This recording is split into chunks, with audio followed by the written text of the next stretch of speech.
Scene diawali dengan kedatangan Bibi Dongkyung dari Kanada yang membuat Dongkyung sejenak terhanyut dengan perasaannya, berpikir kalau itu adalah ibunya. Setelah tersadar, ia kemudian lari berusaha menghindari bibinya yang telah mengetahui tentang penyakitnya saat ini. Di sisi lain, Yunkyu akhirnya memberanikan diri menemui Jina di rumahnya, di mana saat itu Pak Cha juga sedang berada di sana. Jina lalu menyuruh Yunkyu untuk menunggunya di lantai 1, sementara ia mengatakan kepada Pak Cha kalau Yunkyu datang dan ia akan berbicara dengannya. Ketika berbincang dengan Jina, Yunkyu mengatakan kalau ia merindukannya. Namun hal itu malah membuat Jina terlihat marah dan mengatakan kalau Yunkyu selalu berbuat sesuka hatinya.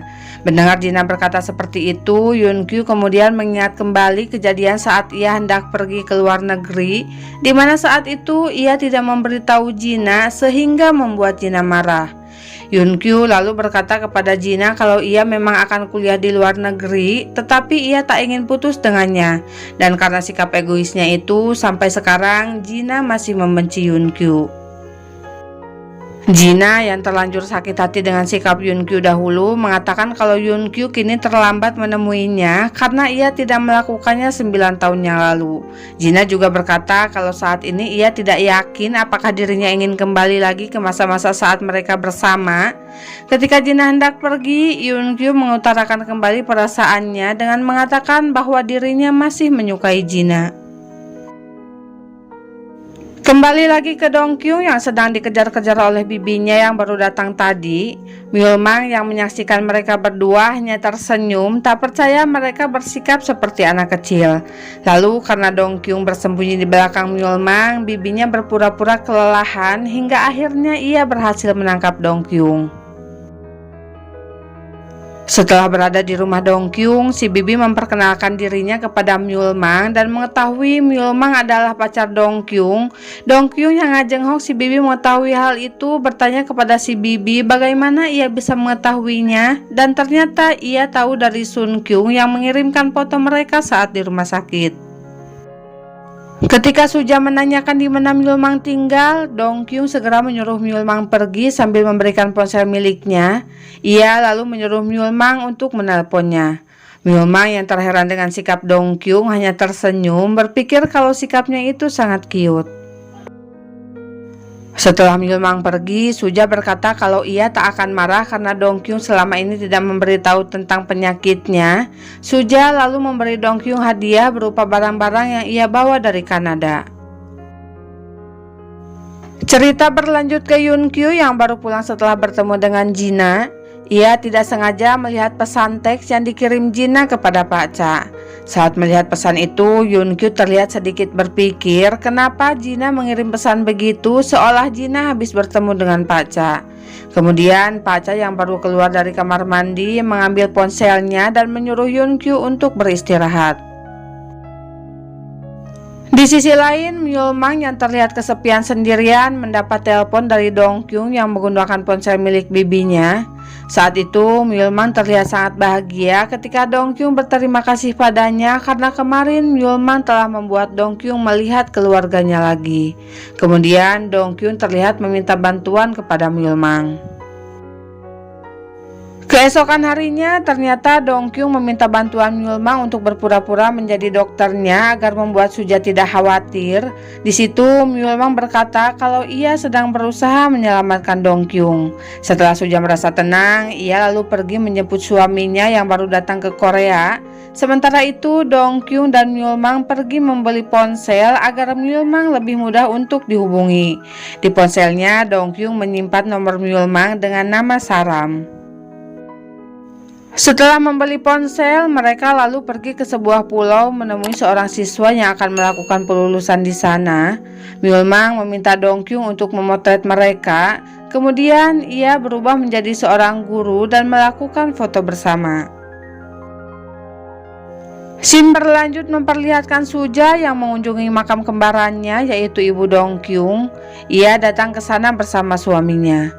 Di situ Suja yang sangat sedih dengan kondisi Dongkyung terlihat tak kuasa menahan tangisnya. Sementara itu Dongkyung menelpon Myulmang mengajaknya untuk berbelanja.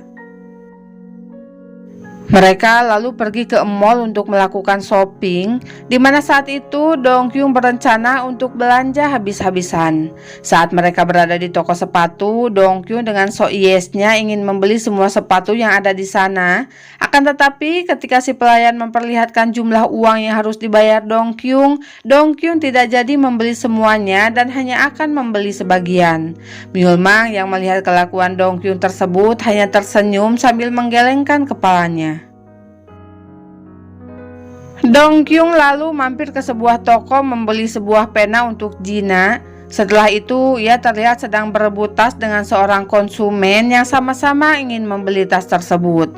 Saat itu, Dongkyung membuat si konsumen dan pelayan toko merasa iba karena ia mengatakan kalau dirinya sedang sakit dan hanya punya waktu 3 bulan lagi.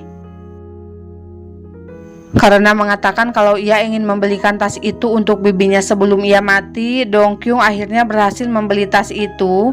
Dan di sana lagi-lagi Myulmang geleng-geleng kepala melihat Dongkyung melakukan hal tersebut.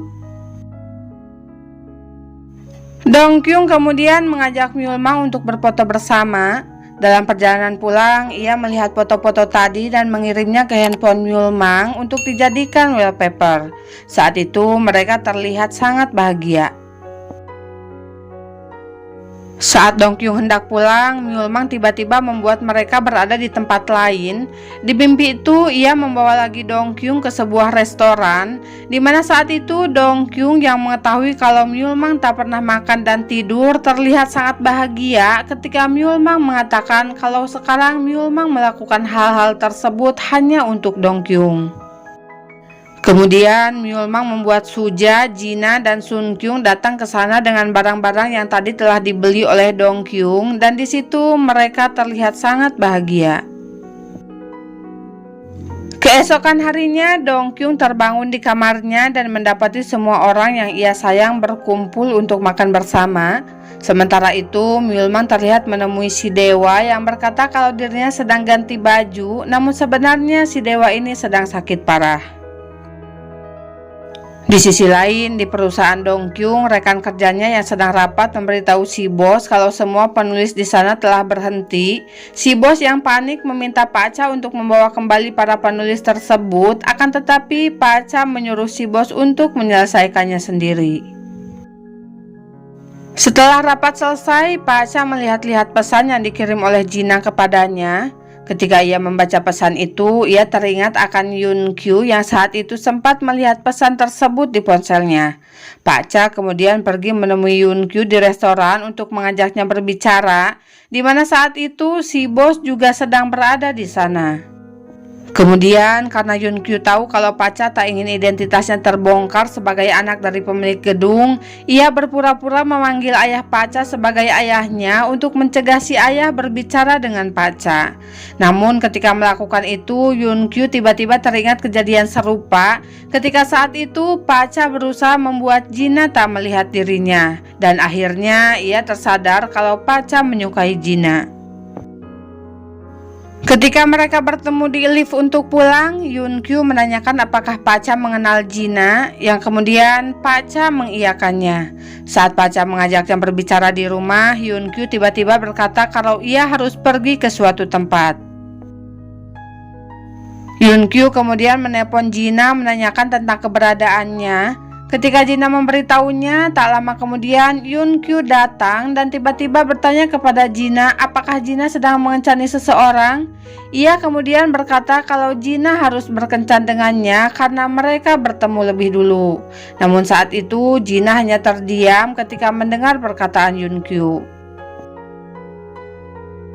Scene berlanjut ke Myulmang yang mendatangi Dongkyung untuk mengisi daya. Ketika Myulmang hendak pergi, Dongkyung terlihat tak mau melepaskan tangannya. Setelah Dongkyung pergi, Myulmang lalu terlihat sedang melihat sebuah pohon bersama seseorang dan mengatakan kalau pohon itu sedang sekarat.